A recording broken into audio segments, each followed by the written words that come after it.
warahmatullahi wabarakatuh. Pada pertemuan kali ini kembali saya mau menjawab pertanyaan komentar. Tapi sebelumnya silahkan tombol subscribe di bawah ini, terutama bagi yang bertanya dan juga yang belum, dan juga nyalakan lonceng notifikasi agar tidak ketinggalan video-video dari saya. Terima kasih. Oke, langsung saja saya bacakan pertanyaannya. Pertanyaan dari Ibu Tamara Dewi. Ibu Tamara Dewi bertanya, saya KB 3 bulan habis lahiran sesar, sudah 1 bulan lebih. Saya datang bulan belum juga kelar. Oke, langsung saja saya jawab pertanyaannya ya. Jadi ini haid ya, setelah KB 3 bulan ya, setelah KB 3 bulan haid. Terus ini seharusnya mendapat ini ya, mendapat terapi obat dulu ya. Kalau haidnya sampai lama seperti ini, apalagi ibu itu sesudah melahirkan ya, bisa menyebabkan anemia ya. Kalau terus-terusan sehingga sampai dengan 1 bulan ibu bisa anemia ya, bisa mengkonsumsi pil penambah darah ya. Untuk sementara bisa mengkonsumsi pil penambah darah setiap hari ya, sehari sekali seperti itu ya. Terus kalau perlu harus diperiksakan ya.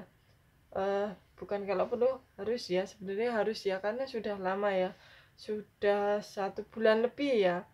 Atau kemungkinan flek-flek ya, kemungkinan flek-flek ibu ini sampai lama seperti ini.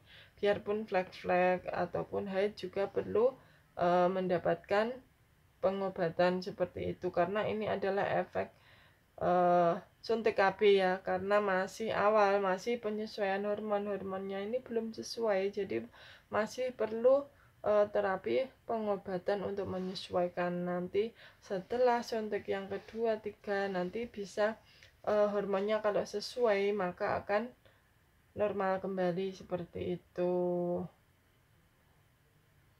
Oke, langsung saja pertanyaan berikutnya ya. Pertanyaan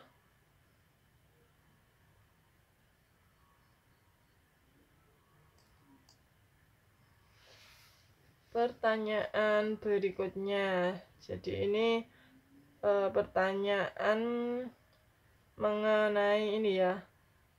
Dari ini Bapak ya. Bapak atau Ibu ini? Bapak ya. Dari Bapak Sempai Ahi ya. Pertanyaannya begini. Aku melakukan hubungan sama seseorang kira-kira bulan 6 tahun 2017 dan bulan 6 tahun 2017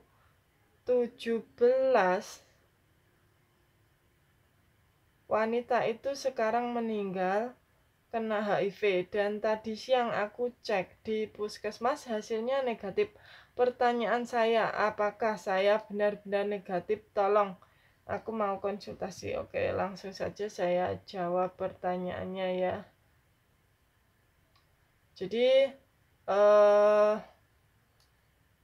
tes ya, ini tes di puskesmas ya, jadi tes PITC ya, tes VCT itu ya. Kalau tes itu hasilnya non reaktif itu perlu dilakukan ulangan ya, bukan hanya sekali ya pemeriksaannya. Bisa 2 kali atau 3 kali ya, 3 kali dalam 1 tahun ya. Jikalau 2 atau 3 kali itu non reaktif, nanti untuk tahun berikutnya itu bisa dilakukan pemeriksaan setiap tahun ya. Karena bisa saja itu sebenarnya bisa ini ya, HIV itu bisa sampai 10 tahun itu tanpa menimbulkan gejala seperti itu ya. Jadi tetapi juga tidak perlu ini ya, tidak perlu terlalu ini ya, tidak perlu, maksudnya bagaimana ya, tidak perlu terlalu patah semangat dulu. Jadi kalau memang yang terbaik itu setiap tahun dilakukan pemeriksaan ya untuk tahun berikutnya ya. Kalau untuk tahun yang setelah terpapar ini, untuk setahun bisa dilakukan beberapa kali ya, minimal itu 3 kali ya, bisa lebih, bahkan bisa lebih seperti itu. Terus kemudian untuk berikutnya, bisa agar tidak menulari ke pihak lain, bisa memakai KB kondom dulu ya. Misalkan ke istrinya seperti itu, bisa memakai KB kondom seperti itu. Oke, sekian dulu jawaban pertanyaan dari saya. Semoga bermanfaat. Wassalamualaikum warahmatullahi wabarakatuh. Bye-bye.